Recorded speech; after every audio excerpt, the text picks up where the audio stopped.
You know you could be the winner if you really wanted to, right? But the problem is you keep playing that what if game. What if it don't work? What if I fail? Nah, flip it. What if it does work? And what if you win? Then what? You're gonna be sitting there happy, right? You say you wanna win, but then you're scared to lose. What sense does that even make? Look, you can't talk about wanting to win and then be scared of the risk. That's not how this works. If you lock in, keep your head down and stay focused on the vision, how could you not win? The only thing that's gonna make you lose is your own mindset, and that's all on you. Your biggest enemy ain't out there, it's in your head. So if you wanna win, you gotta get out of your own way. And here's the truth.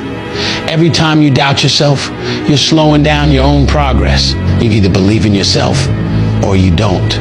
There's no in between. If you keep second guessing everything, you're already losing. But when you stop playing scared and start moving like you're built for this, you'll see everything change. So stop thinking about what could go wrong and start focusing on what's gonna go right.